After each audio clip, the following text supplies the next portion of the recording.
Je vais intervenir sur cette question, mais mes propos vaudront aussi pour la prochaine délibération, puisque nous avons 2 délibérations qui concernent ce dossier. Donc je m'excuse par avance peut-être de propos un peu longs, mais bon, d'abord, comme je le disais, l'heure matinale nous permet quand même de nous installer dans les débats, mais aussi le sujet est particulièrement d'importance, puisque les décisions qui seront prises aujourd'hui engageront de manière pérenne le devenir de notre commune et de ses habitants. Vous connaissez notre opposition à ce projet. Nous l'avions déjà exprimée en 2014.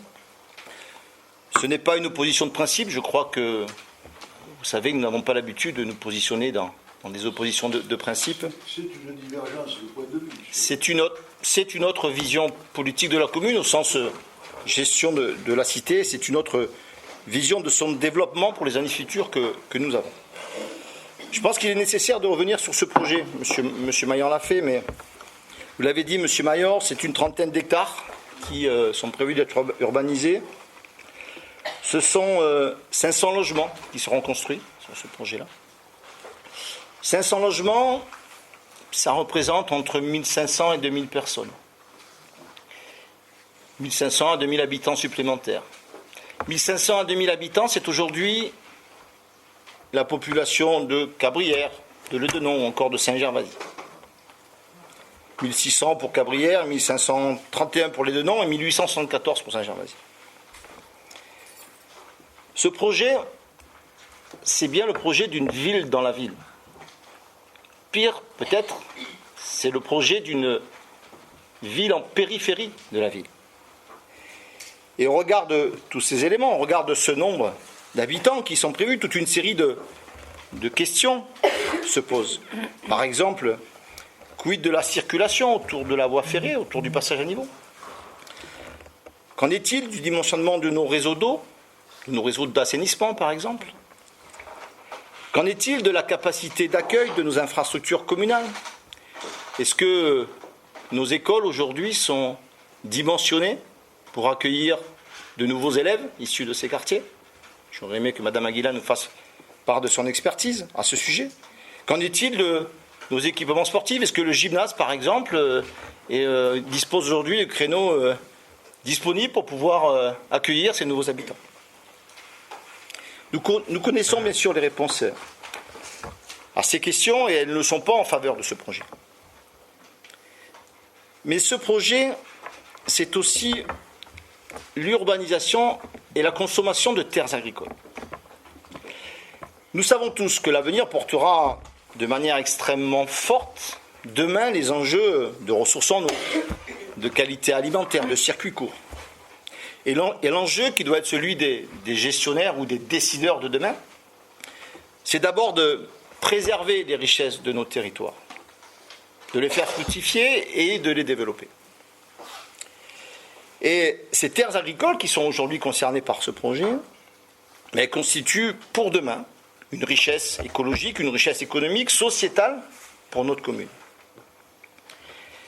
Et le choix que vous nous proposez aujourd'hui, le choix de préempter ces terres agricoles, mais ce choix amène à inhiber, à anéantir définitivement, je dis bien définitivement, ce capital, ce potentiel qu'elles représentent.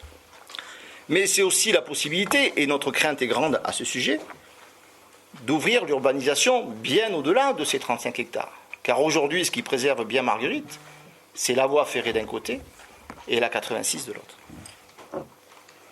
Alors oui, vous l'avez dit, monsieur Maillard, nous mesurons bien la pression en matière de logements sociaux qui pèse sur la commune de Marguerite, puisque nous accumulons depuis plusieurs retards, un retard considérable en la matière. Je pars sous le couvert de Madame Batte, mais le taux doit être aujourd'hui aux alentours de 7% de logements sociaux, quand l'obligation légale est à 25%. Mais là aussi, il faut poser les enjeux. Je crois qu'il faut poser les enjeux. Et le PLH, vous l'avez cité, le plan local de l'habitat, dont nous avons débattu lundi en conseil communautaire. Nous avons au niveau de l'intercommunalité. Justement, ce PLH, il fixe des objectifs et il fixe un cadre pour la commune. Et je pense qu'il est intéressant de revenir sur ce cadre. Nous devons, d'ici 2025, produire 238 logements sociaux. 238 logements sociaux. Nous savons qu'une soixantaine vont être construits avec les projets qui arrivent, Mézérac dont nous parlerons tout à l'heure, et la rue des Aubes. 117 logements sont aujourd'hui vacants depuis plus de 2 ans dans notre commune. 219 logements sont catalogués comme potentiellement indignes aujourd'hui dans notre commune. À la lecture de ces données brutes, et malgré ce que vous nous disiez, nous voyons bien que d'autres solutions sont possibles et qu'une autre approche est à envisager. Et qu'à l'image d'autres communes, la stratégie de reconstruire la ville sur la ville, de reconstruire la ville sur elle-même, est une vision bien plus actuelle, est une vision bien plus moderne que l'urbanisation horizontale de nouveaux espaces.